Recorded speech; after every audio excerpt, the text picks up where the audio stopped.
جمعية الدعوة والإرشاد وتوعية الجاليات بمحافظة بدر.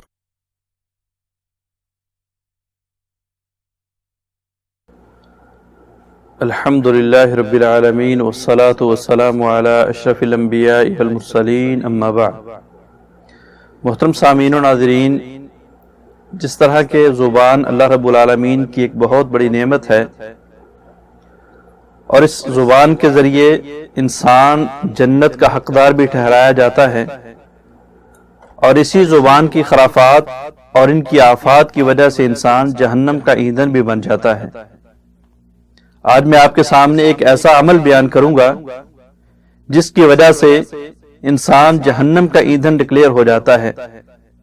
جہنم کا بالن بن جاتا ہے. اور وہ آفت کون سی ہے، وہ زبان کی کون سی ایسی کارکردگی ہے؟ آقا علیہ الصلوۃ والسلام نے فرمایا کہ جس انسان نے میرے اوپر جان بوجھ کے جھوٹ بولا، جس انسان نے غلط بات کو کر کے اس کو میری طرف منسوب کیا، اس بات کو دین کا حصہ شو کرنے کی جسارت کی، اللہ رب العالمین اس انسان کو جہنم کا ایندھن بنا دیں گے. فرمایا، لوگوں میرے اوپر باتیں بنانے سے، میرے اوپر احادیث گھڑنے سے، جھوٹی باتوں کو میری طرف منسوب کرنے سے ڈرو، اس لیے کہ میری طرف جھوٹی بات کو منسوب کرنا یہ تم میں سے کسی ایک کی طرف جھوٹی بات کو منسوب کرنے کے برابر نہیں ہے. اس لیے کہ میرے اوپر وحی نازل ہوتی ہے، اللہ رب العالمین نے میرے ذریعے دین کو پہنچایا ہے، اور میرے اوپر جھوٹ باندھنا گویا کہ یہ اللہ کے اوپر جھوٹ باندھنا ہے. فرمایا، جس انسان نے میرے اوپر جھوٹ باندھا وہ اپنا ٹھکانہ جہنم کو بنا لے. اور دوسری حدیث کے اندر آقا علیہ الصلوۃ والسلام نے فرمایا، جس انسان نے میرے اوپر ایسی بات کہی جس کو میں نے نہیں کہا تو وہ انسان اپنے آپ کو جہنم کا ایندھن سمجھے. آج کے دور میں، سوشل میڈیا کے دور میں، دنیا کے اندر اپنے آپ کو فیمس کرنے کے حوالے سے، اپنی بات کو بنانے کے حوالے سے، لائک اینڈ فالوورز زیادہ کرنے کی وجہ سے انسان صبح و شام آقا علیہ الصلوۃ والسلام کے اوپر جھوٹ گھڑے جا رہا ہے. اگر فحاشی اور عریانی کے ذریعے آج دنیا کے اندر بغاوتیں ہو رہی ہیں، دنیا کے اندر فیمس ہونے کے طریقے گھڑے جا رہے ہیں، تو اسی طرح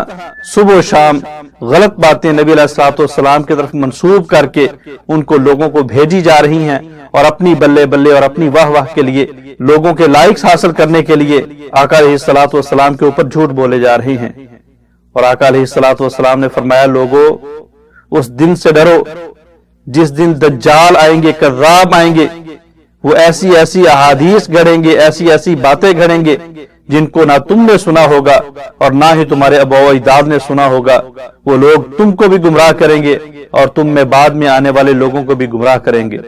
حضرت عبداللہ بن زبیر رضی اللہ تعالیٰ عنہ بیان کرتے ہیں کہ میں نے اپنے والد محترم زبیر بن عوام سے پوچھا، ابا جان، آپ ہر وقت آقا علیہ الصلوۃ والسلام کے ساتھ رہا کرتے تھے، تو آپ احادیث کیوں نہیں بیان کرتے جس طرح کے فلاں کرتے ہیں، فلاں کرتے ہیں؟ تو میرے باپ نے کہا، ہے بیٹا، میرا بھی دل کرتا ہے میں آقا سے احادیث بیان کروں، لیکن مجھے جب یہ نبی کا فرمان یاد آتا ہے کہ من کذب علی متعمدا فلیتبوأ مقعدہ من النار، کہ جس انسان نے میرے اوپر جان بوجھ کے جھوٹ بولا وہ اپنے آپ کو جہنم کا ایندھن سمجھے، وہ اپنا ٹھکانہ جہنم میں سمجھ لے. جب یہ حدیث میری نظروں سے گزرتی ہے تو میرے رونگٹے کھڑے ہو جاتے ہیں، اور میں سوچتا ہوں کہ کہیں میں ایسی بات نہ کر جاؤں جو آقا علیہ الصلوۃ والسلام نے نہ کہی ہو، لیکن میں آپ کی طرف منسوب کر دوں اور کل میں جہنم کا ایندھن بن جاؤں. آقا علیہ الصلوۃ والسلام کے اوپر اگر کفار وار کرنے والے ہیں، ملحدین وار کرنے والے ہیں، تو ان کفار اور ملحدین سے زیادہ خطرناک لوگ وہ ہیں جو آقا علیہ الصلوۃ والسلام کی طرف غلط باتوں کو منسوب کرتے ہیں، آقا علیہ الصلوۃ والسلام کی طرف غلط باتوں کو گھڑتے ہیں. اللہ سے دعا ہے کہ اللہ رب العالمین ہمیں اس زبان کی آفت سے بچائے اور حق بیان کرنے کی توفیق عطا فرمائے. السلام علیکم ورحمۃ اللہ وبرکاتہ.